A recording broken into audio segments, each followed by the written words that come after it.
mulai ibadah Lingsum Family Ministry. Sebelum kita mulai, kita angkat pujian. Tuhan hadirlah di sini. Tuhan hadirlah di sini, berikan berkat sejati atas kami sekalian dalam persekutuan. Tuhanku, kami menanti rahmat dan anugerah. Berilah agar hati kami sekar, senang dan cerah. Tuhan hadirlah di sini, kami mohon padamu. Nyalakanlah hati kami oleh api kasih-Mu. Tuhanku, kami menanti rahmat dan anugerah. Berilah agar hati kami sekar, senang dan cerah. Tuhan hadir di dalam ibadah Lingsum Family Ministry ini. Tuhan yang membimbing setiap kita, Tuhan yang memampukan kita, yang membuka hati kita, yang kita mengerti akan kebenaran firman Tuhan. Mari kita buka di dalam doa. Ya Tuhan Allah Bapa yang bertahta dalam kerajaan surga, yang kudus dan mulia. Terpujilah nama-Mu kekal selama-lamanya, yang boleh kami sembah, kami kenal di dalam putra-Mu, Tuhan Yesus. Bapa, pada kesempatan yang indah ini, kembali anak-anak-Mu datang mendapat hadirat-Mu, mengucap syukur dan berterima kasih karena Engkau telah kumpulkan kami di ruang Zoom Family Ministry ini. Kami ingin mengadakan ibadah, Bapa, Engkau yang memimpin setiap kami, hadir di tengah-tengah kami, ajar setiap kami ya Bapa untuk selalu memuji, memuliakan nama-Mu, meninggikan nama-Mu, karena Engkau bertata di atas puji-pujian umat-Mu. Bapa, kami serahkan ibadah Lingsum Family Ministry ini dari awal pertengahan hingga akhir ke dalam tangan pengasihan-Mu. Segala kuasa kegelapan yang ingin mengganggu kami tolak, kami patahkan di dalam nama Tuhan Yesus Kristus, sehingga ibadah Lingsum Family Ministry ini dapat berjalan seturut dengan kehendak-Mu, dapat menguatkan, melakukan iman setiap kami. Terima kasih Bapa, kami mau memuji, memuliakan nama-Mu, ajar setiap kami untuk selalu memuliakan nama-Mu. Terima kasih Bapa, di dalam nama Tuhan Yesus kami sudah mengucap syukur. Haleluya. Amin. Kita angkat pujian Bahasa Cinta.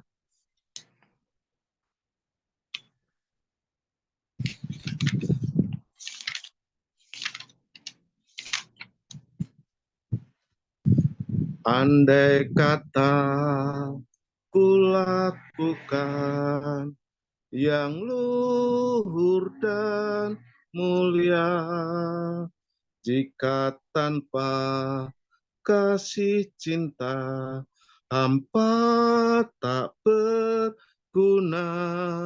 Ajarilah kami bahasa cinta-Mu, agar kami dekat padamu ya Tuhanku.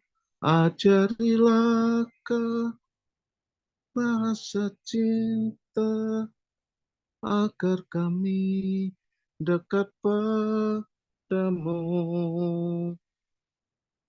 Andai kata ku pahami bahasa seluruhnya, tapi cinta yang sejati kunci dari semua. Ajarilah kami bahasa cinta-Mu, agar kami dekat padamu ya Tuhanku. Ajarilah kami bahasa cinta-Mu, agar kami dekat padamu. Cinta itu lemah lembut serta sederhana. Cinta itu murah hati, tahan menderita. Ajarilah kami bahasa cintamu, agar kami dekat padamu ya Tuhanku. Ajarilah kami bahasa cintamu, agar kami dekat padamu. Ya, Tuhan mengajarkan kita untuk saling mengasihi. Saya mohon Bapak Hendra Winata untuk membuka di dalam doa. Boleh Pak Johannes Sumarmo berdoa, Pak Johannes.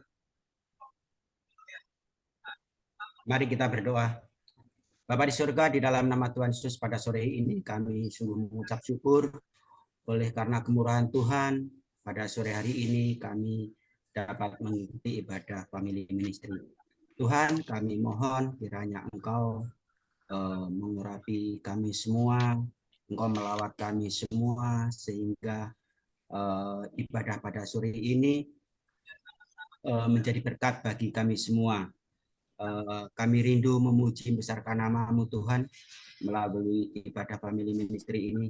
Kami juga rindu mendengarkan firman-Mu supaya hidup kami selalu diingatkan melalui firman-Mu, dan mampukan kami Roh Kudus untuk selalu dapat mengerti firman Allah, merenungkan dan melakukannya dalam kehidupan kami sehari-hari.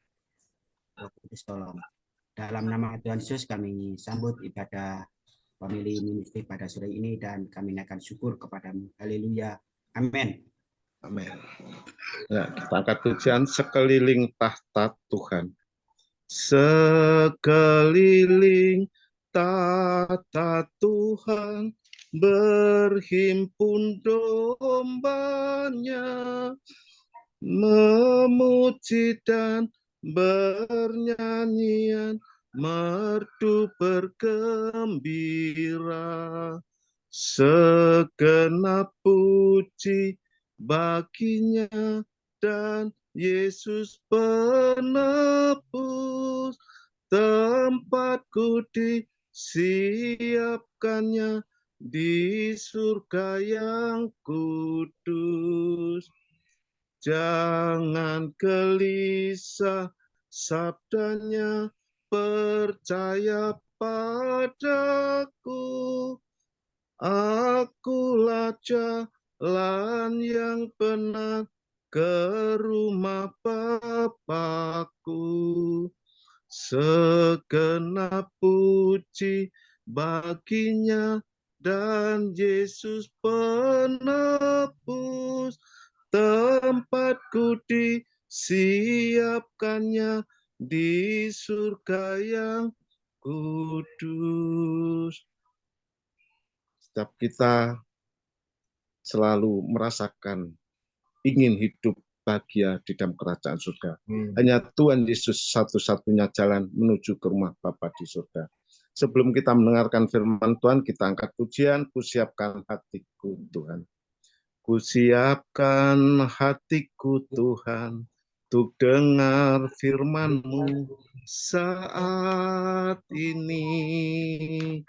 Ku sujud menyembah-Mu Tuhan, masuk hadirat-Mu saat ini.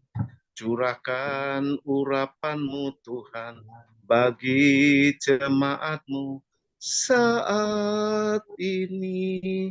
Ku siapkan hatiku Tuhan, untuk dengar firman-Mu. Firman-Mu Tuhan tiada berubah, dahulu sekarang selama-lamanya tiada berubah. Firman-Mu Tuhan penolong hidupku, ku siapkan hatiku Tuhan untuk dengar firman-Mu. Ku siapkan hatiku Tuhan untuk dengar firman-Mu saat ini. Ku sujud menyembah-Mu Tuhan, masuk hadirat-Mu saat ini. Curahkan urapan-Mu Tuhan bagi jemaat-Mu saat ini. Ku siapkan hatiku Tuhan untuk dengar firman-Mu. Firman-Mu Tuhan tiada berubah, dahulu sekarang selama-lamanya tiada berubah. Firman-Mu Tuhan, penolong hidupku, ku siapkan hatiku Tuhan untuk dengar firman-Mu. Hatiku telah siap Tuhan untuk dengar firman-Mu. Ya, waktu selanjutnya saya serahkan Bapak Pendeta Dodi Minat menyampaikan firman Tuhan. Amin. Tuhan Yesus berkati. Terima kasih Pak Pendeta Ko untuk kesempatan yang diberikan. Teman-teman semua, kita sore ini masih diberikan waktu ya oleh Tuhan sendiri untuk kita dapat bisa bersama-sama kembali merenungkan kebenaran firman Tuhan. Ya. Saya ingin mengajak menyanyikan satu lagu dulu supaya kita dapat berkaitan dengan apa yang saya ingin sampaikan tentang sebuah waktu sesungguhnya. Dari topik atau tema itu ujung-ujungnya adalah berbicara tentang waktu, sebuah waktu. Jadi saya mau ngajak menyanyikan pujian ini, Bapak Ibu. Kita akan nyanyikan dengan segenap hati kita, dengan ucapan syukur bahwa Tuhan baik dalam hidup kita dan kita akan sembah tinggikan Dia.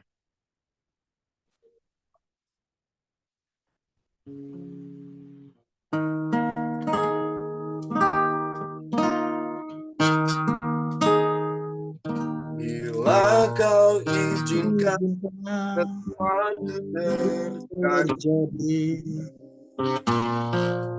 ku percaya semua untuk kebaikan.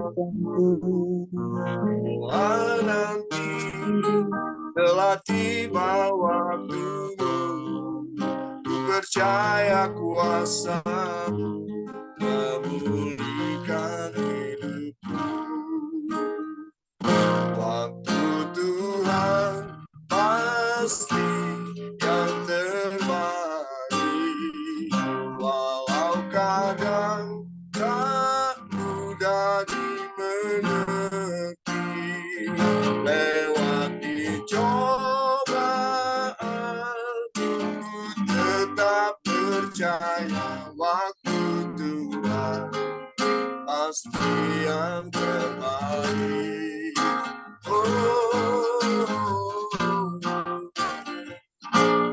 Bila kau izinkan sesuatu terjadi,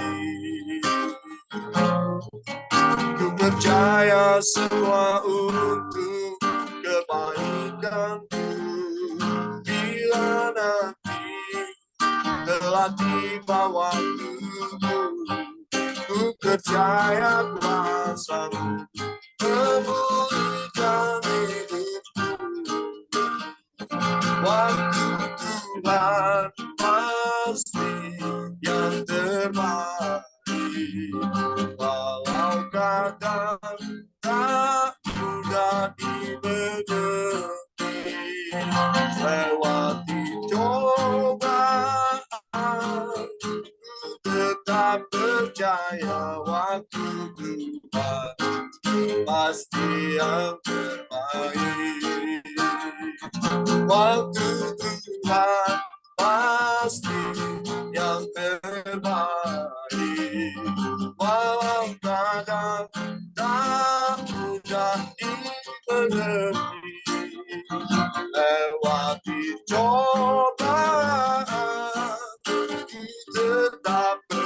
percaya waktu Tuhan pasti yang terbaik. Lewati cobaan, tetap percaya waktu Tuhan pasti yang terbaik. Lewati cobaan, tetap percaya waktu Tuhan pasti yang terbaik. Mari kita berdoa bersama-sama. Bapa, kami naikkan syukur pada sore hari ini. Kami mau belajar sebentar akan kebenaran firman-Mu. Ya Bapa, bahwa sesungguhnya hidup kami dibatasi dengan setiap waktu, dan waktu kami terbatas Tuhan. Karena itu kami sangat percaya bahwa ya Tuhan, setiap kami ada di dalam satu rancangan-Mu yang besar ya Bapa. Bahwa Engkau sedang mempersiapkan kami untuk hal-hal di dalam Engkau, perkara-perkara besar berjalan dengan setiap waktu yang Engkau sudah berikan bagi kami. Terpujilah nama-Mu ya Bapa. Di dalam nama Yesus Tuhan, kami mengucap syukur untuk kebenaran firman yang akan kami renungkan bersama-sama sore hari ini. Dalam nama Yesus kami mengucap syukur. Amin. Saya ingin berbagi tentang judul yang saya berikan. Sesungguhnya ada kata-kata yang saya memang sengaja juga untuk kita saya plesetkan ya saudara, karena saya mencoba juga untuk membawa tema ini relevan. Jadi ada kata tenda, ada kata dimensi. Kata tenda, ya judulnya adalah 3 tenda, 4 dimensi ya. Yang saya maksud tenda adalah kemah ya. Kemah ini dituliskan dari nats yang kita bisa baca sesungguhnya ada di Matius 17. Saya mau bacakan Matius 17 ini, saudara, dengan melihat bagaimana Tuhan menyatakan satu cerita yang luar biasa ya. Matius 17 tentang perikop yang berjudul Yesus dimuliakan di atas gunung. Gunung transfigurasi ya, ada transfigurasi, ada perubahan bentuk ya dari apa yang dilihat oleh murid-murid. Nah,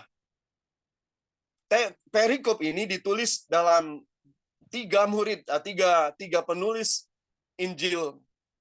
Markus dan Lukas menuliskan hal yang sama. Kata-katanya hampir sama. Tapi memang ada beberapa yang berbeda, dan saya tidak mau mengangkat hal itu karena itu tidak ada hal yang bukan hal yang esensi ya.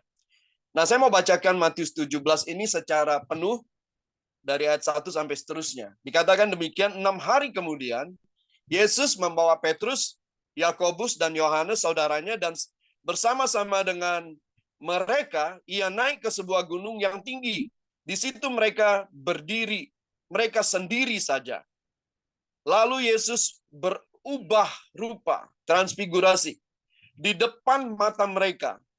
Wajahnya bercahaya seperti matahari, dan pakaiannya menjadi putih seperti bersinar seperti terang.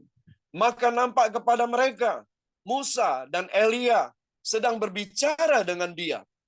Kata Petrus kepada Yesus, Tuhan, betapa bahagianya kami berada di tempat ini. Jika engkau mau, kudirikan di sini 3 kemah, 3 tenda. 1 untuk engkau, 1 untuk Musa, dan 1 untuk Elia. Dan tiba-tiba sedang ia berkata-kata, turunlah awan yang terang, menaungi mereka. Dan dari dalam awan itu terdengar suara yang berkata, inilah anak yang kukasihi, kepadanyalah aku berkenan, dengarkanlah dia. Mendengar itu tersungkurlah murid-muridnya dan mereka sangat ketakutan. Lalu Yesus datang kepada mereka dan menyentuh mereka sambil berkata, berdirilah, jangan takut. Dan ketika mereka mengangkat kepala, mereka tidak melihat seorang pun kecuali Yesus seorang diri. Pada waktu mereka turun dari gunung itu, Yesus berpesan kepada mereka, jangan kamu ceritakan penglihatan itu kepada seorang pun sebelum Anak Manusia dibangkitkan dari antara orang mati. Lalu murid-muridnya bertanya kepadanya, kalau demikian, mengapa ahli-ahli Taurat berkata bahwa Elia harus datang dahulu? Jawab Yesus, memang Elia akan datang dan memulihkan segala sesuatu.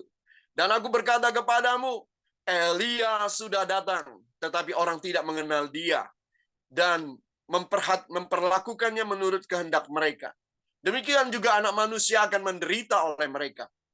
Pada waktu itu mengertilah murid-murid Yesus bahwa ia berbicara tentang Yohanes Pembaptis. Saudara, ini cerita yang fenomenal sekali sebenarnya.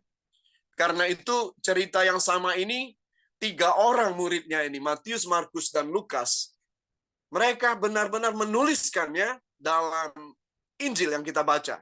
Mereka menuliskan, mereka saksi mata semuanya. Sudah melebihi cukup ya, melebihi cukup dengan membutuhkan kesaksian dari semua itu. Jadi ini bukan cerita dongeng kalau mereka ceritakan setelah Yesus naik ke surga ya, setelah dia dibangkitkan. Nah, saudara, apa yang terjadi di dalamnya, saudara?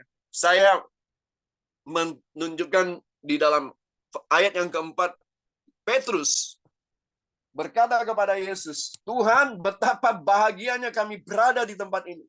Jika engkau mau, biarlah kudirikan di sini 3 kemah, 3 denah, 3 tenda.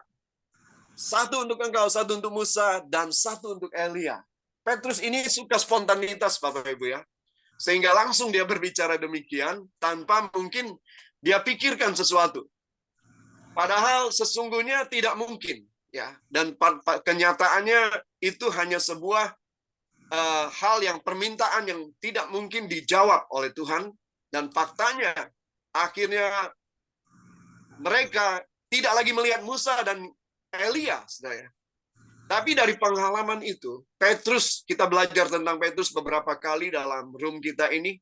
Petrus yang sebelum mengalami pencurahan roh, menerima Roh Kudus, adalah Petrus yang sangat berbeda dengan Petrus setelah menerima ya, pencurahan Roh Kudus dalam hidupnya. Mengapa, saudara? Karena di dalam 2 Petrus ayat 1-17 dan 18, ketika itu Petrus dengan penuh keyakinan, penuh semangat, dia langsung menceritakan apa, saudara? Dia katakan, kami menyaksikan bagaimana ia menerima kehormatan dari Allah Bapa. Ya. Ketika datang kepadanya suara yang dari Yang Maha Mulia, yang mengatakan, inilah anak yang kukasihi, kepadanya lah aku berkenan. Suara itu kami dengar dari sorga, ketika kami bersama-sama dengan dia di atas gunung yang kudus itu. Ya, Gunung Nebo.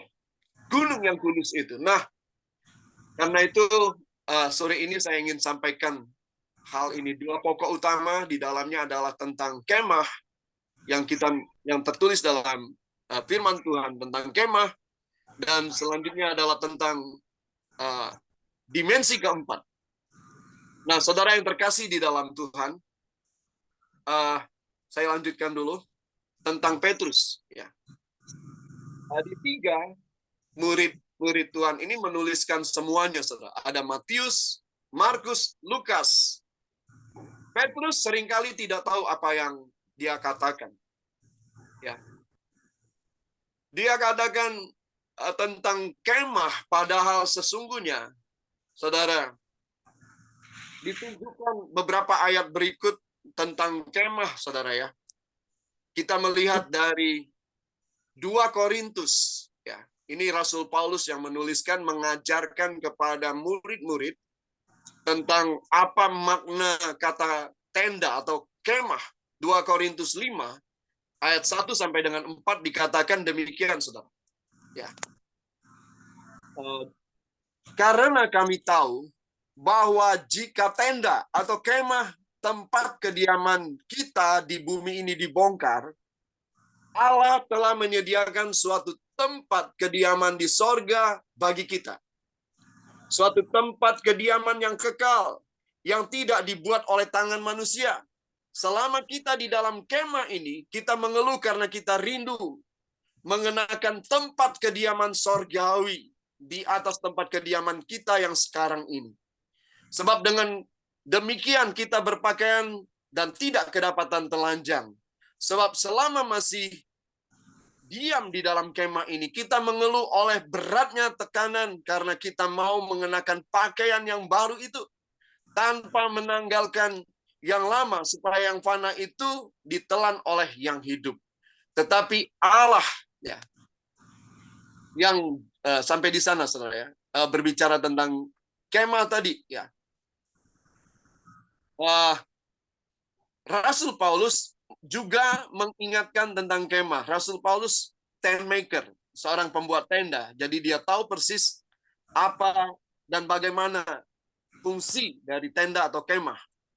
Tenda hanyalah tempat atau kemah adalah tempat di mana kita dalam sebuah perjalanan kita mungkin akan bermalam karena pada masa itu ya saudara kita tahulah bahwa pada masa itu juga mereka juga harus mempersiapkan kemah untuk sebuah perjalanan jauh. Mereka berjalan kaki, tidak ada rest area, tidak ada penginapan-penginapan yang dipersiapkan, jadi mereka harus bersiap dengan kemah. Dan setelah mereka selesai dengan apa yang harus mereka kerjakan di suatu tempat, kemah dibongkar. Dibongkar untuk pergi ke tujuan yang lain. Dalam konteks inilah, Rasul Paulus juga mengingatkan bahwa di dunia ini sementara. Neng donyo, neng alam donyo, ya itu sementara. Urip mong mampir, apa Pak Sutarjo? Mong mampir ngombe. Urip mong mampir ngombe. Karena itu haruslah minum jamu jati kendi. Ya, karena mau mampir ngombe, minumlah jamu jati kendi, saudara ya, yang dibuat diramu oleh Pak Sutarjo, saudara ya. Supaya kita jaga mulut, jaga hati, dan kendalikan diri. Wow, itu luar biasa, saudara ya. Nah, tapi juga kemah juga berbicara tentang tubuh kita ini, saudara. Tubuh ini akan dibongkar. Akan dibongkar karena kita akan tinggalkan. Ini kemah yang sementara, sangat sementara. Berapa lama kita akan tinggal di dalam kemah kita ini, saudara, Tuhan sudah tetapkan dan kita juga bisa meminta kepada Tuhan panjangnya umur kita. Tapi suatu hari tubuh ini akan dibongkar. Artinya kita keluar. Roh kita keluar dari tubuh ini. Inna lillahi wa inna ilaihi raji'un ya. Apa yang datang dari tanah, dari debu, kembali ke debu. Yang roh kembali kepada penciptanya. Saudara, lalu saya mau ajak kita lihat 2 Petrus pasal 1 ayat 13 dan 14. 2 Petrus pasal 1 ayat 13 dan 14 berkata demikian, saudara. Petrus katakan, aku menganggap sebagai kewajibanku untuk tetap mengingatkan kamu akan semuanya itu selama aku belum menanggalkan kemah tubuhku ini. Kemah tubuhku ini harus aku tanggalkan suatu saat. Sebab aku tahu bahwa aku akan segera menanggalkan kemah tubuhku ini. Sebagaimana yang telah diberitahukan kepadaku oleh Yesus Kristus Tuhan kita. Dia sadar. Petrus itu sadar sekali, saudara. Setelah mengikut Yesus, dia kemudian senang diurapi, dia senang. Tiba-tiba dia menjadi pribadi yang luar biasa, apalagi ketika dia memenangkan jiwa-jiwa yang bertobat, saudara, dalam khotbahnya, saudara. Apalagi waktu dia dibawa ke mahkamah pengadilan pun dia bisa ngomong. Seseorang yang nggak tahu dasar-dasar hukum berbeda dengan Paulus, tapi Petrus bisa berkhotbah bahkan di hadapan para imam dan pada pemerintahan Romawi. Tidak gentar, tidak takut, saudara. Tapi mereka, dia mengalami suatu perubahan total. Tapi disitulah dia menyadari, ya, setelah mereka menjadi murid-murid yang diurapi Tuhan oleh Roh Kudus, mereka dikejar-kejar, Petrus pun sadar, waktunya nggak lama sih. Waktunya nggak lama. Kalau guruku sendiri ditangkap, kami juga dikejar-kejar. Waktu kami ini nggak lama. Karena itu kami akan segera kerjakan. Dia menasihatkan kewajibanku untuk tetap mengingatkan kamu. Mengingatkan kamu akan kebenaran selama aku masih hidup, dia bilang. Selama bernapas, selama kemah ini belum dibongkar. Jadi Petrus sungguh-sungguh menjadi satu pribadi yang benar-benar menyadari waktu hidupnya itu sangat singkat. Kemudian kita melihat dari Ibrani, Bapak Ibu, dikatakan tentang kemah sejati. Ibrani pasal 8, ayat 1-13. Cukup panjang, Bapak Ibu, tapi saya coba bacakan dengan cepat saja, Bapak Ibu, supaya lengkap. Ibrani 8 ayat 1-13.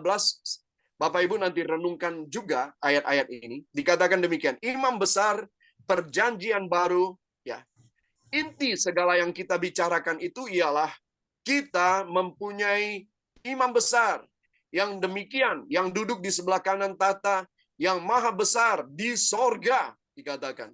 Dalam Mazmur Daud, saya ingatkan, Mazmur Daud juga berkata, bahwa Tuhan berkata kepada Tuanku, firman Tuhan kepada Tuanku, duduklah di sebelah kananku, sampai kubuat musuh-musuhmu menjadi tumpuan kakimu. Ya, itu ayat yang pertama. Lalu ayat yang kedua, dan yang melayani ibadah di tempat kudus, yaitu di dalam kemah sejati, yang didirikan oleh Tuhan dan bukan oleh manusia. Ya. Surga di mana Yesus duduk adalah kemah yang sejati. Jadi waktu kita berpikir tentang kita bongkar pasang kemah dalam perjalanan, seorang musafir, dia sudah punya tempat tujuan. Waktu tempat tujuan sampai, kemah itu dibuang atau dijual, saudara ya. Ya tinggal di sebuah rumah yang sudah disediakan. Artinya juga ketika kita selesai di bumi ini, maka kita sudah punya kemah yang sejati. Ayat 3, dan sebab setiap imam besar ditetapkan untuk mempersembahkan korban dan persembahan, dan karena itu Yesus perlu mempunyai sesuatu untuk dipersembahkan. Sekiranya ia di bumi ini, ia sama sekali tidak akan menjadi imam, karena di sini telah ada orang-orang yang mempersembahkan persembahan menurut hukum Taurat. Pelayanan mereka adalah gambaran dan bayangan dari apa yang ada di sorga. Sama seperti yang diberitahukan kepada Musa ketika ia hendak mendirikan kemah. Ingatlah demikian firman-Nya, bahwa engkau membuat semuanya itu menurut contoh yang telah ditunjukkan kepadamu di atas gunung itu. Tetapi sekarang ia telah mendapat suatu pelayanan yang jauh lebih agung. Karena Yesus menjadi pengantara dari perjanjian yang lebih mulia. Yang didasarkan atas janji yang lebih tinggi. Sebab sekiranya perjanjian yang pertama itu tidak bercacat, tidak akan dicari lagi tempat yang kedua, untuk yang kedua. Sebab ia menegur mereka ketika ia berkata, sesungguhnya akan datang waktunya. Ya, kita masih berbicara tentang waktu, saudara. Demikianlah firman Tuhan. Aku akan mengadakan perjanjian baru dengan kaum Israel dan dengan kaum Yehuda, bukan seperti perjanjian yang telah kuadakan dengan nenek moyang mereka pada waktu aku memegang tangan mereka untuk membawa mereka keluar dari tanah Mesir.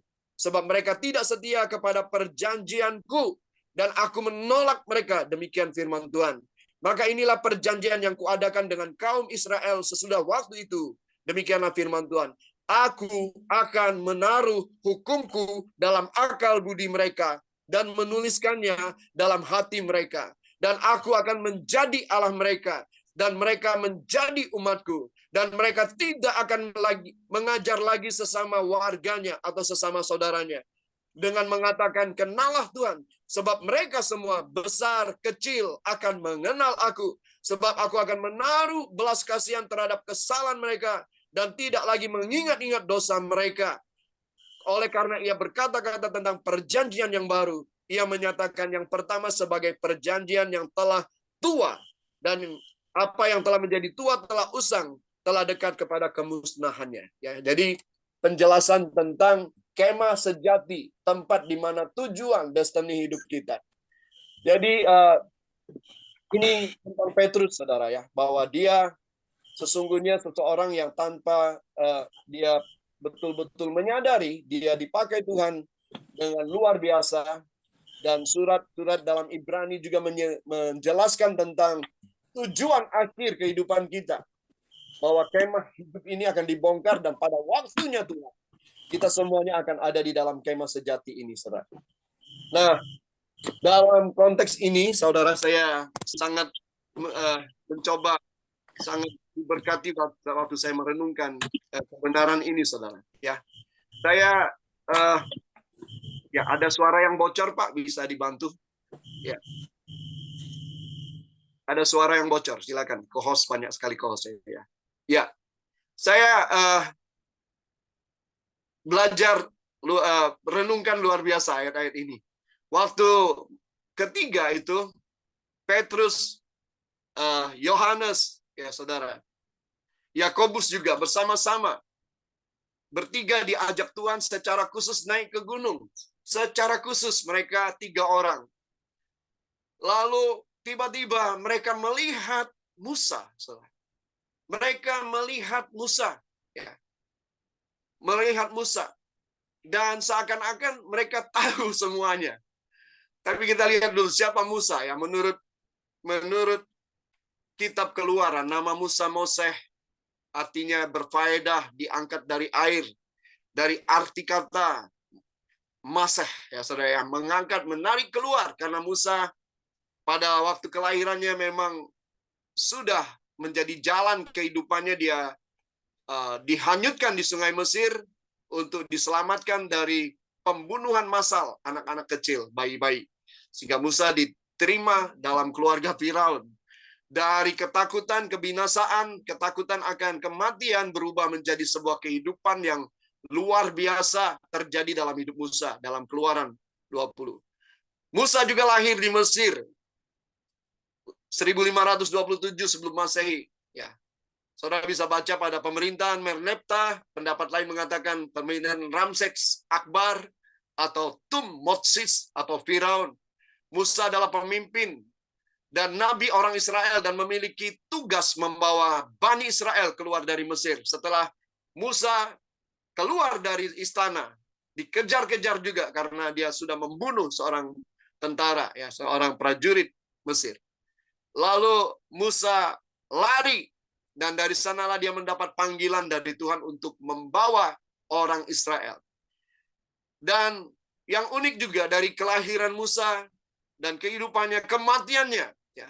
Dia dikuburkan di suatu lembah di Moab, di tentangan Bet Peor, dan tidak ada orang yang tahu kuburnya sudah sampai hari ini. Siapa yang menguburnya juga tidak tertulis, saudara. Tapi Musa tertulis tidak diketahui kuburannya. Tidak diketahui kuburannya, saudara. Musa berumur 120 tahun ketika ia mati. Matanya belum kabur dan kekuatannya belum hilang. Matanya nggak kabur, saudara. 120 tahun. Matanya nggak kabur, kekuatannya belum hilang. Jadi ketika Musa disuruh Tuhan di Kejadian 6 ayat 3 menulis apa, saudara? Tuhan bilang kepada Musa, Musa tuliskan juga bahwa rohku tidak akan selama-lamanya ada di dalam diri manusia. Ya, itu di dalam Kejadian 6 ayat 3 Bapak Ibu bisa lihat. Umur manusia hanya 120 tahun saja. Itu Musa yang menulis. Kalau kemudian di Mazmur 90, Musa juga menuliskan dalam doa Musa, bahwa umur manusia 70 tahun kalau dia kuat 80 tahun. Yang kebanggaannya adalah penderitaan. Kebanggaannya itu adalah sakit penyakit. Aku udah punya encok, aku ada ngalami gini, aku ngalami ini, aku mulai ini. Saudara, kebanggaannya. Musa menuliskan umur itu dengan bukan sesuai, tidak sesuai sama sekali dengan apa yang menjadi rencana Tuhan. Tuhan merancangkan umur manusia dan menyuruh Musa menulis di Kejadian 6 ayat 3. Dan Tuhan juga menggenapi umur Musa 120 tahun, saudara. Digenapi dalam hidup Musa. Dan matanya tidak kabur. Saudara, kekuatannya belum hilang. Dan saya percaya Ibu Erlintan, ya, kalau Tuhan berkehendak dan kalau Ibu siap, 100 tahun Ibu minta, maka 100 tahun juga Tuhan pasti bisa, sebab kuota kita itu 120 tahun.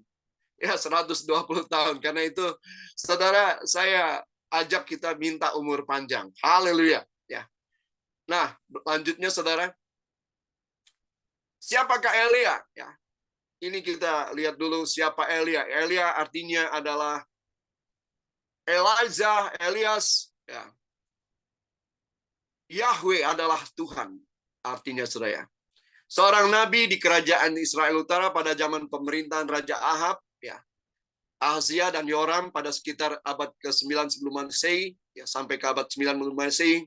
Menurut kitab raja-raja dalam Alkitab Ibrani dan Perjanjian Lama Alkitab Kristen. Lahirnya di Tisbe tahun 2664 sebelum Masehi, ya. Elia juga seorang nabi pemberani, ia kemudian berani menghadap Raja Ahab menantang untuk membuktikan siapa Allah yang sebenarnya. Nabi Elia menantang Raja Ahab untuk mengumpulkan para nabi dewa Baal di Gunung Karmel. Elia, saudara, menjadi orang yang tampil juga di Gunung Nabor itu, saudara. Tampil juga bersama Yesus untuk dijadikan, untuk menampilkan dan disaksikan 3 orang murid. Elia termasuk di dalamnya. Ada Elia dan Musa. Elia adalah seorang nabi yang berani, saudara, ya. Berani melawan hal-hal apapun keputusan raja yang tidak sesuai dengan kehendak Allah. Artinya Elia sangat takut akan Allah dan selalu berani untuk menyampaikan suara kebenaran dan bertindak. Bahkan mujizat-mujizat Allah seperti kita baca terjadi dalam kehidupan Elia. Bahkan sekaligus juga kita melihat bagaimana cara Elia pergi, saudara. Elia tidak mati juga. Tadi kalau Musa juga tidak tahu dia siapa yang ngubur. Apakah tiba-tiba Musa juga terangkat, saudara? Tidak dikubur, tidak ada yang tahu, saudara. Tapi Elia dengan jelas dibawa Tuhan naik, saudara, ya, dengan kereta, saudara. Kita mengenal cerita itu. Jadi ada 2 orang yang hampir sama dalam konteks ini, dan dua-duanya adalah orang-orang besar nabi yang Tuhan pakai dan dihormati oleh bangsa Yahudi, sehingga murid-muridnya dapat mengenali, saudara. Tapi pertanyaan besar buat saya, saudara, kok bisa ya 3 orang murid itu, ya, kok bisa mereka langsung tiba-tiba mengenal, ya, murid-murid itu, saudara, ya. Masih meneruskan, sorry, ini saya teruskan dulu tentang Elia. Elia ini sudah dalam dialog dengan Tuhan Yesus. Elia, Tuhan Yesus bilang bahwa sudah ada, dan waktu terakhir dalam Matius 17 tadi kita baca, mereka mengerti bahwa yang dimaksud adalah Yohanes Pembaptis, ya.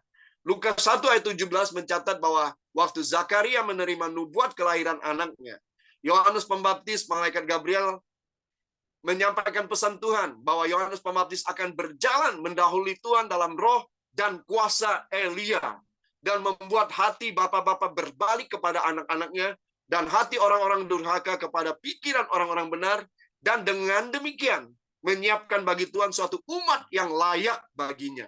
Dengan demikian menggenapi nubuatan Maleakhi 4 ayat 5. Ya. Yohanes Pembaptis memakai jubah, ya, hampir sama dengan Elia, ya. Bulu onta dan ikat pinggang kulit, ya, mirip dengan penampilan Elia, yang merupakan tanda-tanda orang asketik, yaitu yang sengaja hidup sederhana dan seminimal mungkin. Tapi Yohanes menyatakan bahwa ia bukan Elia yang lahir atau yang menjelma kembali. Memang bukan, saudara, ya.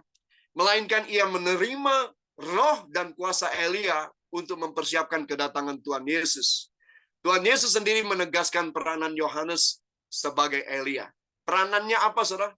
Peranannya berani berbicara dengan keras apapun resikonya untuk membawa setiap orang-orang berdosa yang ada di depan matanya berbalik kepada Allah dan bertobat.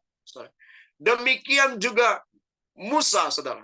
Musa membayar harganya untuk membawa seluruh bangsa Israel menuruti perintah Allah keluar dari perbudakan, masuk ke dalam tanah perjanjian, tanah yang dipersiapkan untuk bangsa Israel. Karena itu kedua ini seakan-akan dari beberapa latar belakang ini Tuhan membawanya ke atas gunung Yesus membawa mereka ke atas gunung dan disaksikan oleh 3 muridnya ini, saya. Nah, sebelum ke 3 muridnya, bagaimana mengenali siapa Musa dan Elia tadi, saudara. Saya ingin masuk ke poin keduanya tentang judul tadi.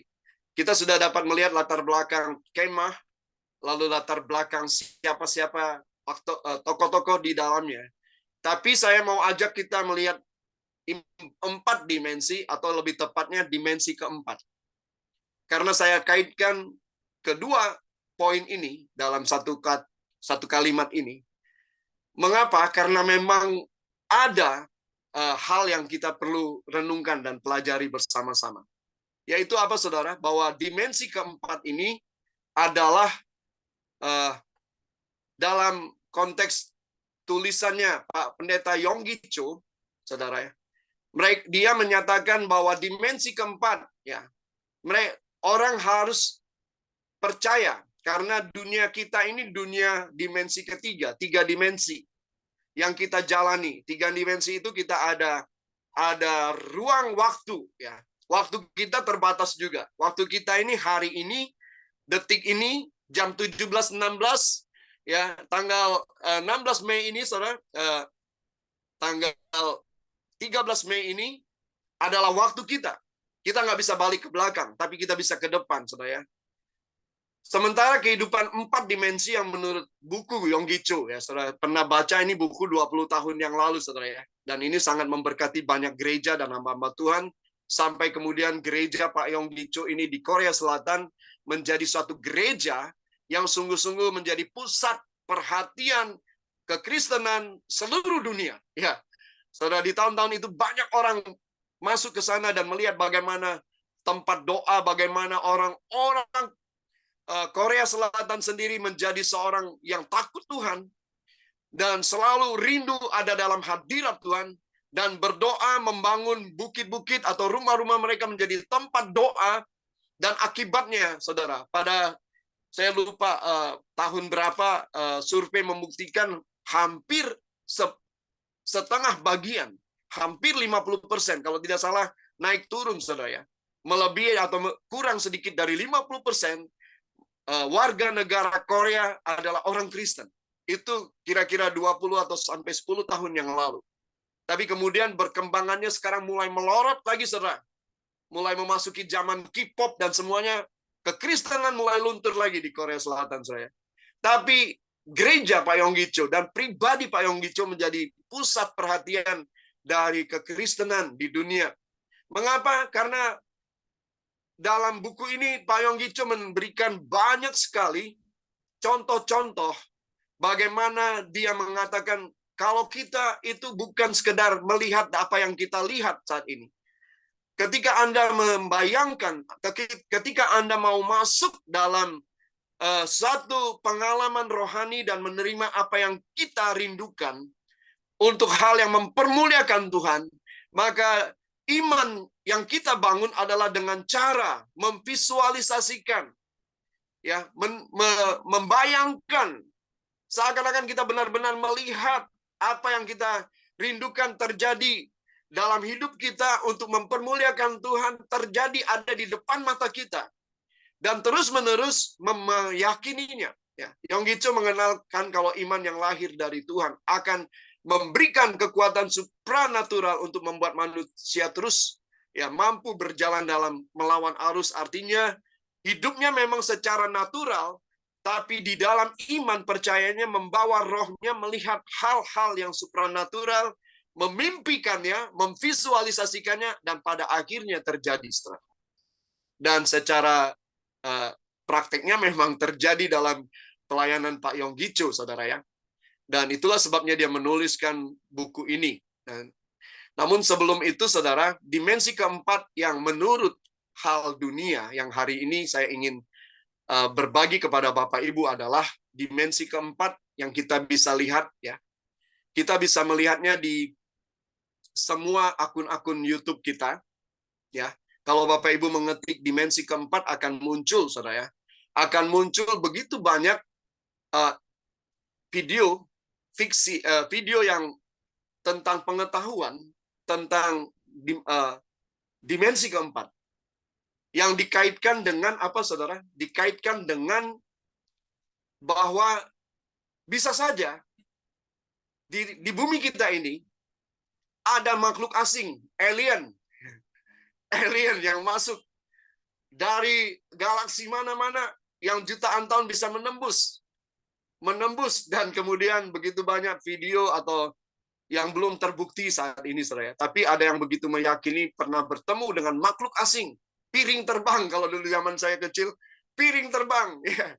Tetangga saya punya piring terbang waktu dia bertengkar, suami dan istri, ada piring terbang, saudara.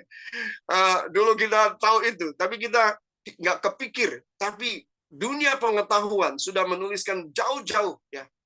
Einstein juga sudah menggambarkannya bagaimana manusia sebenarnya bisa menembus ada suatu portal dan menembus ruang waktu sehingga manusia itu bisa berada di mana-mana. Bisa menembus ada di bulan, di Mars, kembali lagi, saudara. Tapi harus melewati tahun cahaya itu, saudara. Kalau di film-film, Bapak Ibu bisa lihat film-film superhero itu, ya. Waktu manusia menembus itu seakan-akan dia masuk di lorong waktu dan kesakitan, terputar-putar seperti itu kira-kira, saudara. Lalu tiba-tiba dia ada di mana? Tiba-tiba dia ada di mana, saudara? Nah, itu yang digambarkan dari banyak sekali pengetahuan tentang dimensi keempat. Artinya, manusia dapat menguasai ruang dan waktu. Karena itu saya mau coba tampilkan ada videonya, saudara, ya. Sebentar, saya tampilkan videonya ini. Yang menceritakan tentang ruang dan waktu ini, ya. Saya sebentar, Bapak Ibu.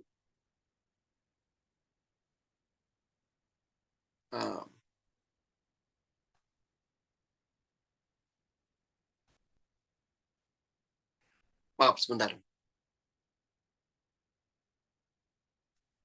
Ya, saya akan tampilkan sedikit 4 menit saja tentang video ini, tentang alam semesta, ya.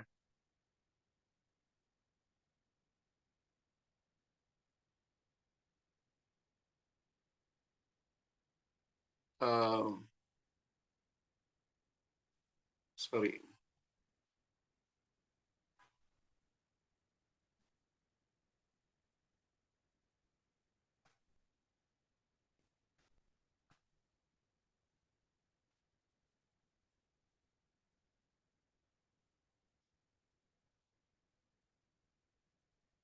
Sebentar, suaranya belum ada. Saya tampilkan suara, nanti nggak ada suara. Sebentar, maaf ya Bapak Ibu, sebentar saja.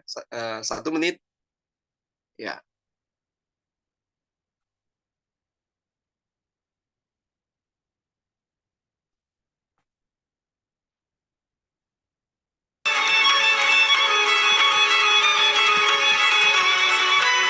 Maaf, ada suaranya, Pak Starjo? Ada suaranya? Ada ya? Oke. Bagus, Pak, bagus. Ini cuma 4 menit, ya. Inilah tentang Ada suaranya. 4 dimensi, ruang dan waktu.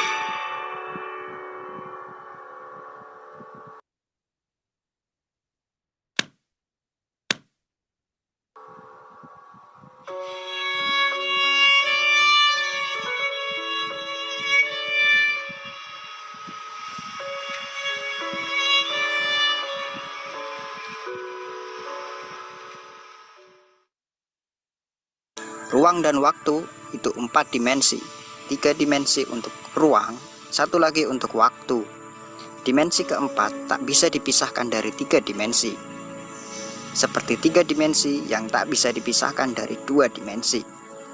Semua, namun, seperti apa wujud 4 dimensi dan apa yang terjadi jika kita menjadi makhluk 4 dimensi? Secara umum, dimensi adalah arah suatu benda dapat bergerak. 0 dimensi, hanya sebuah 1 titik, tak bisa bergerak kemana-mana. 1 dimensi adalah sebuah garis atau panjang.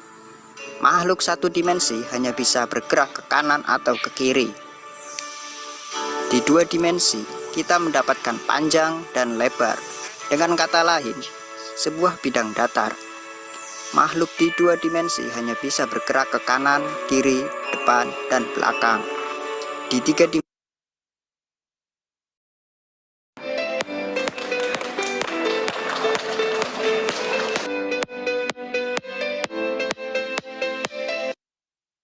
Di 3 dimensi, kita mendapatkan panjang, lebar, dan tinggi. Makhluk 3 dimensi dapat bergerak ke depan, belakang, kiri, kanan, bawah, dan atas. Dan dimensi keempat adalah panjang, lebar, tinggi, dan waktu. Jika kita makhluk 4 dimensi, kita mampu bergerak ke depan, belakang, kanan, kiri, atas, bawah, dan pergerakan waktu. Kita dapat berteleportasi dimanapun yang kita inginkan, tanpa membuang waktu sedikit pun. Kita dapat mengambil benda apapun, tidak peduli walaupun di planet yang jauh sekalipun. Dengan kata lain, kita dapat menembus ruang dan waktu. Kita juga dapat melihat waktu. Masa lalu, masa sekarang, dan masa depan adalah sama bagi kita. Bahkan, kita mampu melihat depan, samping, belakang, atas, bawah, dan isi suatu benda secara bersamaan. Tapi, makhluk 3 dimensi tidak akan bisa melihat kita. Kita menjadi gaib. Mungkin terdengar tidak masuk akal ya. Konsep 4 dimensi itu hal yang sulit untuk dimengerti dan tidak masuk akal. Tapi itu adalah hal yang nyata. Dunia yang kita ketahui dikendalikan oleh yang namanya waktu, yang merupakan bagian dari dimensi keempat. Kesimpulannya adalah, dimensi yang lebih tinggi dapat mengendalikan dan mempengaruhi dimensi yang lebih rendah. Jika kita menaruh apel di dunia 2 dimensi, maka mereka hanya bisa melihat sebagian kecil dari apel. Apel akan terlihat seperti sebuah garis, dikarenakan mereka tak memiliki tinggi. Dengan kata lain, makhluk 2 dimensi tak bisa melihat bentuk 3 dimensi apel. Mereka tak akan bisa memahaminya, sama seperti kita makhluk 3 dimensi yang tak bisa melihat waktu atau 4 dimensi. Jika semua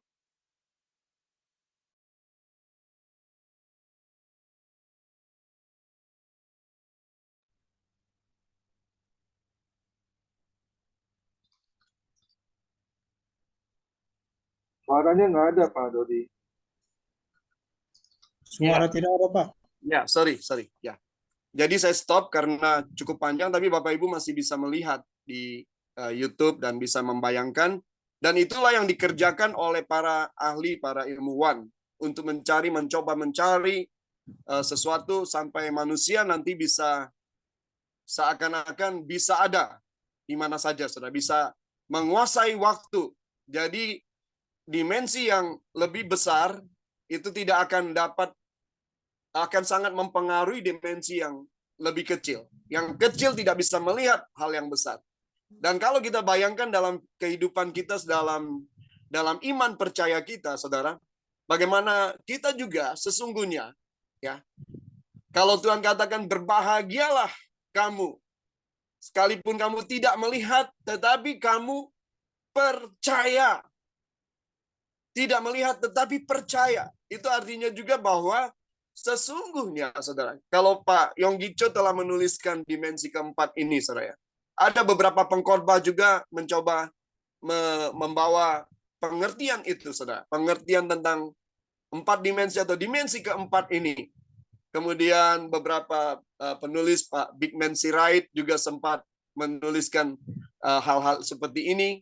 Lalu Philip Mantova, Bapak Ibu bisa lihat di beberapa hal, karena saya perbandingkan, karena itu saya merenungkannya sore ini, dan menemukan ada hal-hal yang baik sekali, yang luar biasa, yang kita perlu sama-sama renungkan, saudara.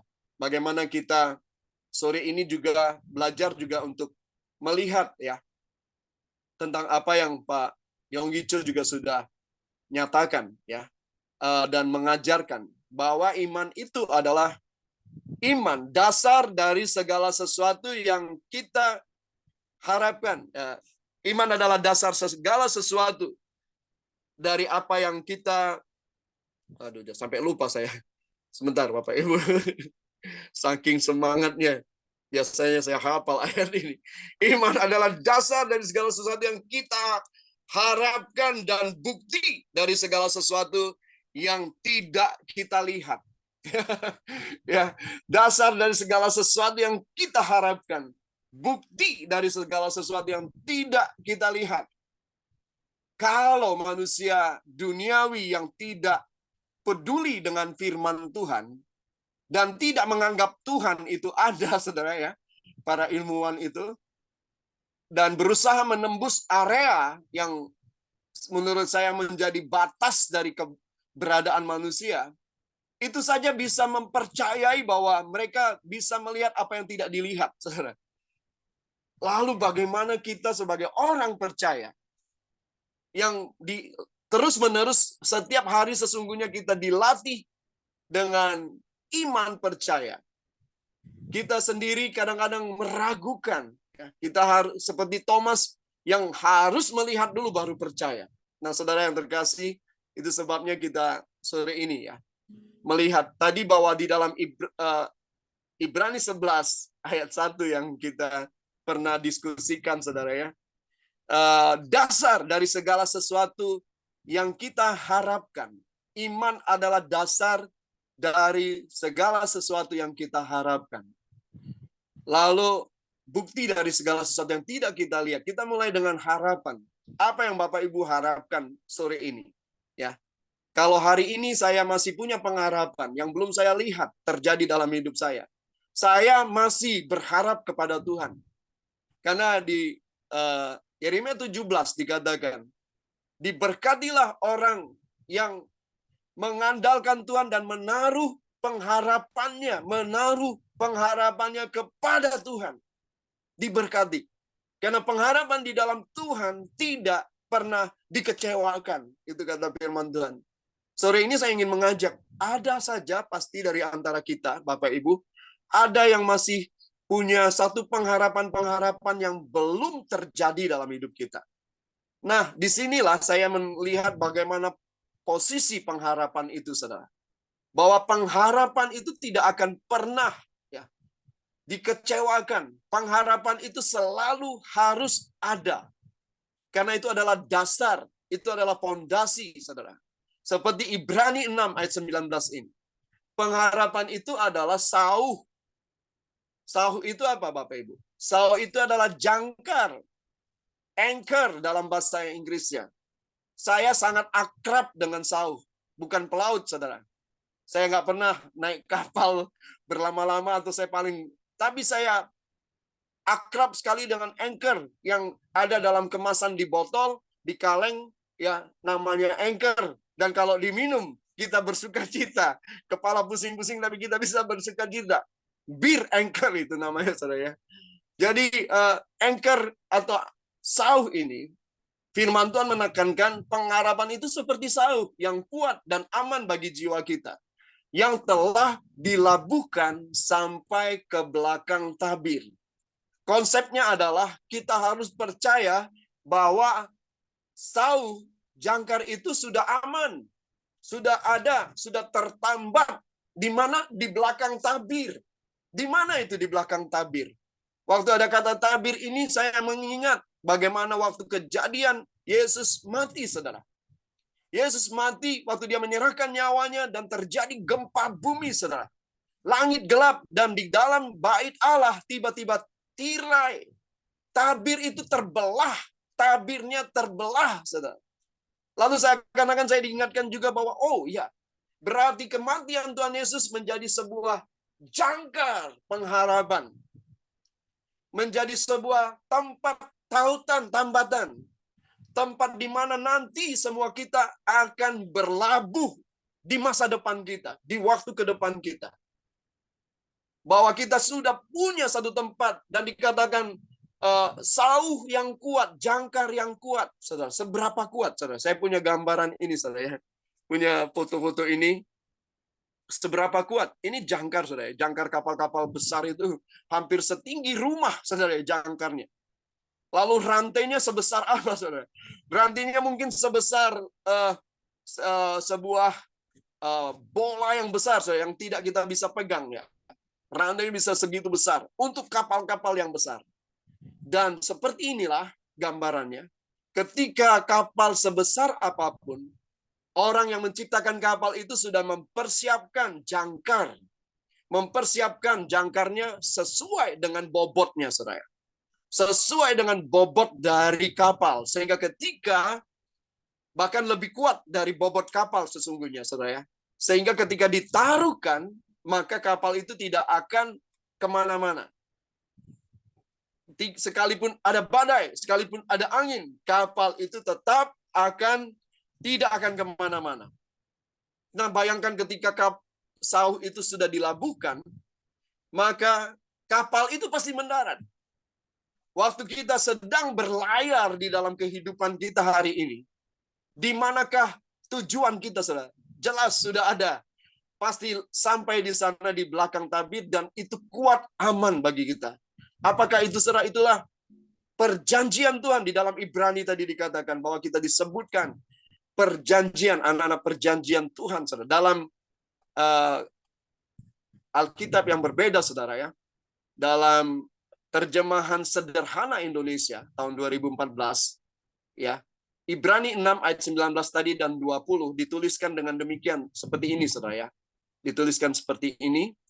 Dikatakan, biarlah harapan kita itu, ini diperjelas, saudara, dengan sederhana. Biarlah harapan kita itu berfungsi seperti sebuah jangkar yang kuat dan aman bagi diri kita sendiri. Supaya kita dikuatkan dan tidak terbawa oleh arus apapun. Karena pengharapan kita sebenarnya adalah Yesus sendiri, Imam Besar Agung, yang sudah duduk di sebelah kanan Allah Bapa tadi, yang tidak meninggalkan kita, yang seringkali hadir dalam kehidupan kita, saudara. Ada transfigurasi juga, ada kehadiran Yesus, Epifani, Teofani, saudara, di mana Yesus hadir dan melawat orang-orang yang kita doakan. Banyak kesaksian-kesaksian bahwa mereka dilawat oleh Yesus sendiri, saudara, hari-hari ini. Saudara, itu menyatakan bahwa Yesus menjadi juru syafaat bagi kita. Yesus duduk di sebelah kanan Allah, tetapi dia hadir ketika kita sepakat dalam nama Yesus, maka dia akan ada di tengah-tengah kita. Ya, Yesus sendiri yang sudah membuka jalan bagi kita ke dalam ruang Maha Kudus di rumah Tuhan di surga. Jadi sekarang kita bisa langsung mendekat kepadanya di sana di dalam doa. Karena Yesus sendiri sudah bertugas sebagai Imam Agung bagi kita untuk selama-lamanya sesuai dengan pola Imam Melkisedek, saudara. Nah, ini yang penjelasan dari terjemahan sederhana ya, dari terjemahan sederhana Indonesia, saudara ya, 2014. Nah, jadi dengan demikian, saudara, kita sungguh-sungguh dikuatkan pada saat ini tentang bagaimana kita dapat melihat bagaimana kita sudah di akhir dari apa yang ingin saya sampaikan saat ini, saudara. Berbicara tentang gunung di mana Tuhan Yesus dimuliakan tadi. Saya menggambarkannya, manusia begitu susah payahnya dan saya percaya tidak mungkin terjadi manusia bisa lari ke masa lalu, bisa lari ke masa depan, dan pada akhirnya seperti itu tidak mungkin karena manusia tidak akan membutuhkan Tuhan lagi. Karena manusia bisa merekayasa hidup panjang atau entah dengan robot, saudara ya. Sebagaimana saya pernah sampaikan, tetapi manusia tidak akan pernah bisa lakukan sementara ayat firman Tuhan yang kita dengar tadi. Yesus ada di gunung dan Musa ada dari masa lalu. Musa dan Elia dari masa lalu dibawa kepada masa present tense sekarang pada saat Petrus dan kedua murid yang lain, Yohanes dan Yakobus ada. Yohanes dan Yakobus seperti kita melihat hari ini ada Yesus, ada Musa, ada Elia yang sudah dari masa lalu. Yesus membawa kepada kita bahwa dia berkuasa atas waktu, dia berkuasa atas masa lalu, dia berkuasa atas masa depan. Yesus menunjukkan itu, saudara. Tapi tentang masa depan, dia sudah memberikan kita sebuah pengharapan di dalam dia. Kita memang tidak akan dapat lihat surga yang nyata hari ini. Tapi kita bisa mengalami surga yang nyata dalam hidup kita. Surga turun dalam kehidupan kita, saudara. Karena itu sore ini saya ingin sampaikan ini karena saya cukup tergelitik dengan merenungkan, iya, begitu banyak usaha manusia untuk mencoba melewati batas-batas yang Tuhan sudah tetapkan, saudara. Yang Tuhan sudah tetapkan sendiri. Dan saya sangat percaya bahwa apa yang sudah dibatasi oleh Tuhan tidak mungkin dapat dilewati oleh manusia, saudara ya. Pernah terjadi dalam Kejadian 11, saudara, bahwa Tuhan menunjukkan batasan itu. Kalau itu sudah melewati batasan, pasti ada interupsi dari Tuhan. Ya, di Kejadian 11 apa yang terjadi, saudara? Menara Babel didirikan, saudara. Marilah kita membuat batu bata dan membakarnya baik-baik. Lalu bata itu dipakai mereka sebagai batu dan tergala-gala. Marilah kita mendirikan bagi kita sebuah kota dengan sebuah menara yang puncaknya sampai ke langit. Saya pernah sampaikan hal ini, saudara, bahwa puncaknya itu tinggi sekali, melebihi puncak-puncak menara yang dibangun manusia hari ini. Lalu turunlah Tuhan, ayat yang kelima Ibrani 1. Turunlah Tuhan untuk melihat kota dan menara yang didirikan oleh anak-anak manusia. Dan apa yang Tuhan katakan waktu dia turun. Dan ia berfirman, mereka ini satu bangsa dengan satu bahasa untuk semuanya. Ini barulah permulaan usaha mereka. Mulai dari sekarang, apapun yang mereka rencanakan, tidak ada yang tidak akan dapat terlaksana. Wow, saudara, kata-kata itu menunjukkan bahwa manusia itu mampu melakukan segala sesuatu. Membuat robot dan merobot manusia, mencampurkan antara robot dan pikiran manusia, saudara. Itu nanti akan terjadi juga. Tapi itu ada batasnya, saudara. Itu kata kuncinya yang saya mau sampaikan, ada batasnya. Nah, saudaraku yang terkasih dalam Tuhan, apa yang kita perlu renungkan dari cerita ini? Saya ingin mengajak Bapak Ibu sore hari ini untuk menyadari bahwa kita ini hidup di dalam 4 dimensi. Dimensi keempat yang Tuhan sudah tetapkan dan sebagaimana secara ilmu pengetahuan orang-orang mencoba melakukannya. Tapi dalam dimensi keempat ini yang menjadi kekuatan atau kemampuan atau pribadi yang memampukan kita untuk memasuki alam-alam supranatural di mana hal yang mustahil dapat terjadi dalam hidup kita adalah hanya melalui kuasa Roh Kudus-Nya. Melalui kuasa Roh Kudus yang ada di dalam kita, saudara. Sehingga sampai hari ini ya kita terus dapat melihat bagaimana kuasa Tuhan itu nyata dalam hidup kita. Kalau itu tidak hanya berbicara mujizat, saudara. Mujizat itu tetap ada. Kalau kita hanya fokus dalam mujizat, saya membayangkan hari-hari ini, saudara. Saya membayangkan kita dipertunjukkan dengan Ida Dayak. Semua kita tahu Ida Dayak. Apa yang terjadi, saudara? Orang berkerubutan ke sana. Kemarin ada hoax di Semarang. Orang-orang dari berbagai pulau datang ke Semarang. Katanya Ida Dayak ada di Semarang. Ternyata hoax, saudara. Dan mereka tertipu semuanya. Ada yang sudah bawa orang sakit, bawa semuanya. Tertipu, saudara. Luar biasa. Saya bayangkan, ada Ida Dayak, saudara. Lalu bagaimana kita? Saudara? Kalau fokus kita pada mujizat-mujizat seperti itu, tanpa memikirkan, fokus utama adalah menyampaikan kabar baik dan keselamatan atas jiwa-jiwa, saudara. Maka kita akan dengan mudah disesatkan oleh orang-orang di akhir zaman, saudara, yang akan mempertontonkan alam supranatural yang bukan datang dari Tuhan, yang adalah tipu muslihat iblis. Saya membayangkan kemarin-kemarin Pastor Andi Simon, ya, yang viral juga dan difasilitasi pemerintah juga dan dikerubuni orang banyak sampai ada keresahan, sampai ada penghalangan buat pelayanan Tuhan. Saya rasa juga Tuhan juga ingin menunjukkan bahwa keselamatan itu lebih utama, saudara, daripada hal-hal yang berbau dengan mujizat. Mujizat karena itu bisa ditiru dan bisa ditipu, saudara ya. Apalagi dengan jelas-jelas bukan di dalam Tuhan. Dan yang kedua, saudara, saya ingin mengajak Bapak Ibu ketika kita hidup dalam kehidupan supranatural ini, hari ini saya masih punya pengharapan yang saya mau, saudara, saya mau sekali itu digenapi dalam hidup saya. Dan pengharapan itulah yang saya coba tekuni, coba renungkan, ya. Pak Komingguan di tempat ini membantu kita di dalam doa-doa. Saya diberkati lewat ketekunan Pak Ko, ya. mendoakan saya dan keluarga saya, ucapkan syukur. Haleluya. Itu juga menjadi bagian dari harapan saya, hal-hal apa yang saya doakan. Ketika kita saling mendoakan satu dengan yang lain, jangan ragu saudara. Kita juga nyatakan, saya doakan saya ini.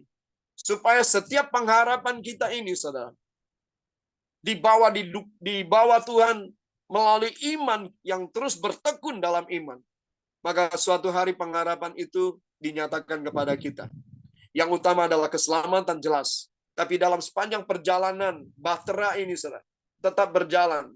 Dalam bahtera ini terjadi banyak hal yang Tuhan katakan Yesus katakan dalam Yohanes 10 ayat 10, kamu akan hidup dan memilikinya, hidup dan memiliki kehidupan itu dalam segala kelimpahan.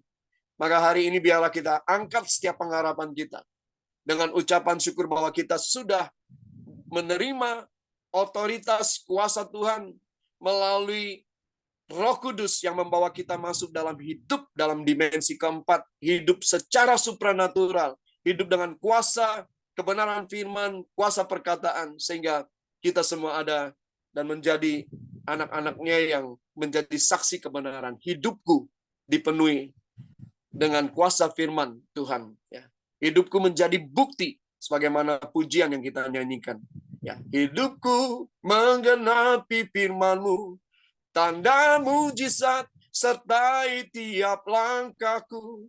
Kau bersamaku, di dalamku, jadi bukti kebesaran-Mu.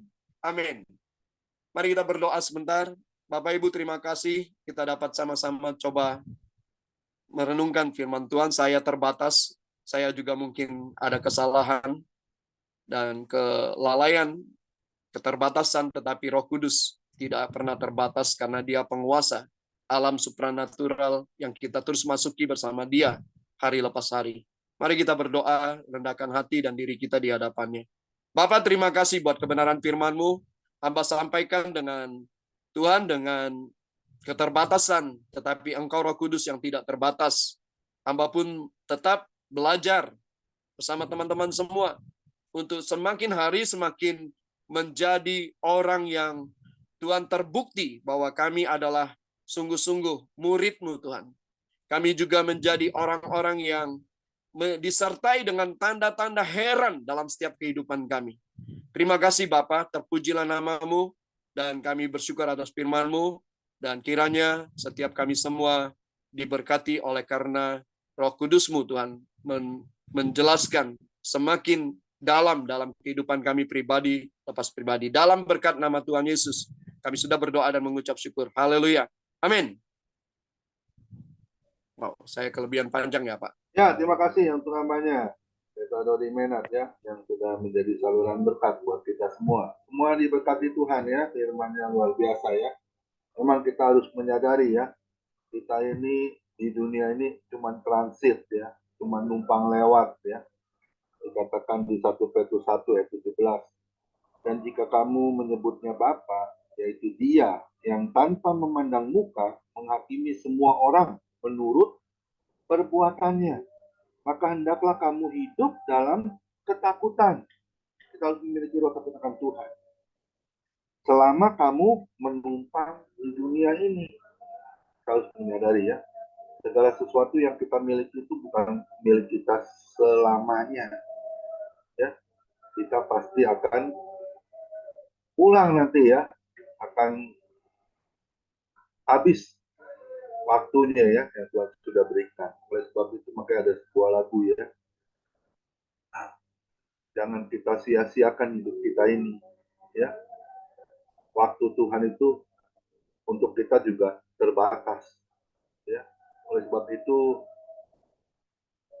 Mazmur 90 ayat 12, ajarlah kami Tuhan untuk dapat menghitung hari-hari ya. Kita sudah memasuki bulan Mei ya, sudah mau di pertengahan ya. Sebentar lagi bulan Juni, udah setengah tahun ya. Nggak terasa ya, rasanya cepet banget ya. Nanti tiba-tiba Desember lagi, waduh ya, nambah lagi satu umur ya. Kita nggak sadar loh, padahal kalau kita tambah umur 1, berarti usia kita hidup dikurangi 1. Ya, jadi jangan, apalagi maaf kata nih, rambut juga bukannya tambah hitam ya, semuanya udah putih ya, seperti Ibu Grace ya, luar biasa ini Ibu Grace, itu mahkota ya. Sebenarnya kita harus seperti Ibu Grace ya. Saya nggak pede ya kalau masih rambut putih semua, nggak pede saya. Tapi kalau saya lihat teman-teman saya, waduh pede banget itu ya, luar biasa itu. Kayak Bro Dennis ya, sama mereka Yusuf Rusli ya, itu pede banget. Tapi saya lihat pantas juga ya. Nah, oleh sebab itu sebenarnya kita kalau sudah diberi rambut putih, kita juga harus bangga ya. Berarti kita sudah usia lanjut yang Tuhan masih sertai lindungi. Amin. Karena di Galatia 2 ayat 20, itu kita ini bukan milik kita, sudah milik Tuhan. Ya, dia sudah bayar dengan darahnya yang mahal, ditebus kita. Amin. Oleh sebab itu muliakanlah Tuhan dengan hartamu yang Tuhan percayakan. Amin. Ya, supaya apa? Supaya hati Tuhan disenangkan oleh perbuatan kita, kehidupan kita. Jadi berkat Tuhan. Amin. Ya. Mari kita harus menjadi berkatnya. Nanti seperti Pak Umbu juga ya. Wah, rambutnya sudah luar biasa ya. Sudah diberkati ya. Sudah memutih rambut. Tapi Tuhan Yesus itu tidak pernah meninggalkan kita. Bahkan di masa tuamu, aku pun tetap menggendong engkau. Amin. Ya, Pak Umbu ya. Luar biasa Pak Umbu. Sudah usia berapa tahun nih Pak Umbu? Amin, amin, amin. Sudah usia berapa Pak Umbu? 78 tahun. Puji Tuhan. Nah itu ya, sudah digenapi firman Tuhan. Amin. Ya, seperti Ibu Elintan tadi juga ya. Luar biasa. Oleh sebab itu kalau kita masih ada kesempatan, muliakan Tuhan. Senangkan hati Tuhan. Ya, jangkau jiwa-jiwa, ceritakan kabar firman Tuhan. Sehingga orang boleh mengenali Yesus dan diselamatkan. Amin. Terima kasih untuk hambanya, Pendeta Dodi Menat. Luar biasa ya. Hari ini kita diberkati oleh firman Tuhan. Dan besok hari Minggu ya, kita kembali ke rumah Tuhan masing-masing beribadah. Kita hari Senin akan ibadah kembali di Family Ministry, akan melayani oleh Pendeta Raffles Mandiangan ya. Hari ini flyernya belum dibuat ya, karena baru dikasih tahu itu temanya ya. Kita tetap beribadah hari Senin ya. Kita terus mendengar apa yang menjadi pesan isi hati Tuhan. Karena berulang-ulang kali saya katakan di Keluaran 19 ayat 5. Jika kau sungguh-sungguh mendengarkan firman-Ku dan berpegang kepada perjanjian-Ku, kau akan menjadi harta kesayangan-Ku sendiri dari segala bangsa. Karena akulah yang punya kerajaan di bumi dan di surga. Itu kata firman. Amin. Cintai firman Tuhan. Karena Yohanes 1 ayat 1, pada mulanya adalah firman. Dan firman itu adalah Allah itu sendiri. Tuhan Yesus memberkati. Silakan satu pujian mungkin Bapak Sutajo sebelum doa syafaat. Ibu Lydia Jumali masih ada Ibu Lydia. Ya, kita sambut firman Tuhan dengan menyanyikan Ya Yesus terang dan kuat kami. Ya Yesus terang dan kuat kami, berikanlah api-Mu. Masuklah dalam hati kami, berikanlah api-Mu, supaya oleh api itu hati yang dingin dinyalakan, kasih yang mati hidupkan, berikanlah api-Mu. Ya, silakan Bu Lydia. Ya Pak. Bapa kami dalam surga, kami bersyukur, terima kasih Tuhan, kami dibekali oleh kembali firman Tuhan, biar kami terus melakukan apa yang kami sudah dengar, yang kami boleh terapkan di dalam setiap hidup kami. Berarti kembali Bapak Pendeta Dodi Tuhan yang sudah melayani hari ini, biar kami sama-sama boleh mendapat berkat yang daripada Tuhan. Terima kasih Bapak. Juga berdoa buat Bapak Pendeta Pamingguan. Tuhan terus berikan kesehatan, kekuatan, hikmat yang daripadamu. Biar Tuhan tolong buat ibu dan anak mantu cucunya. Biar semuanya Tuhan memberkati, Tuhan menolong, dan campur tanganmu. Terima kasih Bapak. Kami berdoa Pak Hendra. Tuhan jamah, Tuhan sembuhkan dengan sempurnanya. Bisa melayani kembali pekerjaan Tuhan. Kami serahkan semua yang mengambil tugas Tuhan pada sore hari ini melalui pujian. Tuhan, Kau juga tolong semuanya, kami yang sudah datang, sudah dengar, yang sudah ikut di dalam Tuhan, berkati kami semuanya. Apa yang menjadi masalah kami, Tuhan selalu yang akan menolong kami semuanya. Biar kami diberikan kesehatan terus, kekuatan, hikmat yang daripadamu. Biar kami bisa mengatur hari-hari kami ke depan lebih baik dari hari yang sudah lalu, Tuhan. Hari yang sudah lalu kami tidak akan kembali lagi, tapi hari mendatang kami bisa memperbaiki apa yang menjadi kesalahan kekurangan kami kepada Tuhan. Terima kasih Tuhan, kamu, anak-anakmu, dan berkat semuanya Tuhan pimpin, Tuhan tolong memberikan satu damai, keteraman, tidak ada keributan satu dengan yang lain, akan mereka saling mengasah, menolong, dan saling memperhatikan. Kami terus menyerahkan buat hamba-hambamu, biar mereka semuanya boleh menjadi panutan, menjadi contoh dan yang baik Tuhan, di tengah-tengah masyarakat, tengah-tengah yang kami tinggal Tuhan. Biar semuanya menjadi berkat bagi kemuliaan nama Tuhan. Terima kasih Tuhan, kami serahkan hanya ke dalam tangan kasih-Mu. Kami percaya Tuhan yang sudah tahu semua keperluan kami, bahkan Tuhan sudah menolong kami semuanya. Biar berkat ilahi mengalir, terus berkat jasmani pun Allah akan mencukupi semuanya. Biar hari-hari yang kami lalui Tuhan yang akan menolong semuanya. Terima kasih Bapa, kami serahkan semuanya ke dalam tangan-Mu, bangsa negara kami tolong. Buat pilkada yang akan datang Tuhan tolong semuanya. Biar berjalan dengan baik, mendapat presiden yang lebih baik lagi Tuhan. Biar kuasa Tuhan yang akan bekerja semuanya. Terima kasih Bapa, inilah doa kami, permohonan kami. Segala puji dan termasuknya bagi nama Tuhan. Di dalam nama Yesus Kristus kami sudah berdoa. Haleluya. Amin. Mari kita angkat kedua tangan kita terima berkat yang datangnya dari Tuhan Yesus Kristus.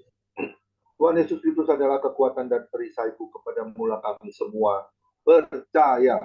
Tuhan Yesus memberkati engkau dan Tuhan Yesus melindungi engkau. Tuhan Yesus menyinari engkau dengan wajahnya dan memberi engkau kasih karunia. Dan Tuhan Yesus menghadapkan wajahnya kepada kita semua yang hadir, Bapak Ibu, diberinya damai sejahtera. Kiranya Tuhan Yesus memberkati kesehatan Bapak, Ibu, anak, mantu, cucu, semuanya dalam perlindungan Tuhan Yesus yang sempurna. Yang sakit malam ini juga Tuhan Yesus pasti sembuhkan secara sempurna dan ajaib. Dan juga kiranya Tuhan Yesus memberkati pekerjaan apapun yang dilakukan tangan Bapak, Ibu, anak, mantu, cucu. Semuanya dibuatnya berhasil dan beruntung dalam nama Tuhan Yesus. Dan juga kiranya Tuhan Yesus memberkati pelayanan Bapak, Ibu, anak, mantu, cucu. Semuanya menjadi dupa yang harum di hadapan Tuhan. Hati Tuhan Yesus disenangkan oleh pelayanan kami semua. Nama Tuhan Yesus ditinggikan, dipermuliakan, dan diagungkan. Sampai Tuhan Yesus datang, ya awan-awan yang permai menjemput kita, orang-orang yang saleh, yang sudah diberkati firman Tuhan. Sama-sama kita setuju katakan, amin. Tuhan Yesus memberkati kita semua. Silakan Bapak Johannes Sumarmo untuk bincang-bincang. Tuhan Yesus memberkati. Ya, terima kasih Pak Pendeta Komengwan. Terima kasih hambanya Pak Dodi Menat yang telah menyampaikan firman Tuhan pada sore menjelang malam ini. Ya, saya ucapkan selamat bergabung di dalam ibadah family ministry lagi kepada Ibu Maya ya, yang sudah lama tidak bergabung. Terima kasih Bu Maya, Tuhan berkati. Juga Bapak Umbu Paludang, ya terima kasih untuk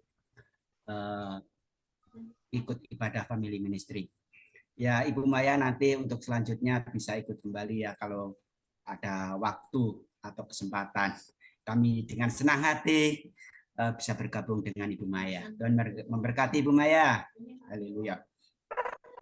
Ya Bapak Ibu, seperti biasa ya, setelah firman Tuhan ada bincang-bincang yang ingin disampaikan mengenai firman Tuhan dengan tema 3 tenda 4 dimensi. Ya, kita semua sudah dengarkan. Ya, bagi Bapak Ibu yang ingin mengomentari tentang firman Tuhan atau menyampaikan sesuatu ya, yang ingin didulukan, silakan angkat tangan supaya saya dapat memanggilnya. Ada Bapak Ibu yang ingin menyampaikan lebih dulu? Kalau boleh saya sedikit? Ya, silakan Ibu Maya. Ya, saya terima kasih ya Pak Dodi, karena pertama lagunya itu kami tadi udah nyanyi duluan. Terus ini kan dengan Mama ya, yang saya lama sekali dulu waktu beliau mau ke Kucing, mau untuk pengobatan lebih jauh. Saya sempat ke sini untuk berdoa dan sekarang sakitnya juga ternyata komplikasi. Dan kami sedang memikirkan untuk biaya pemangkat ke Singkawang karena itu cuci darahnya itu 3 kali. Pokoknya kita hitung itu tadi sama anaknya, sama si Mel ini 4 juta lebih gitu ya. Transport aja itu ya, 4 juta lebih, 4 juta 200 apa 300. Ini kan sedang memikirkan karena sebetulnya kalau kita mau nolong bisa, cuman ini orang kan yang nolong memanfaatkan seperti itu. Dan saya tadi menyatakan pada Mama bahwa ya kita tetap sabar dan berpengharapan hanya kepada Yesus.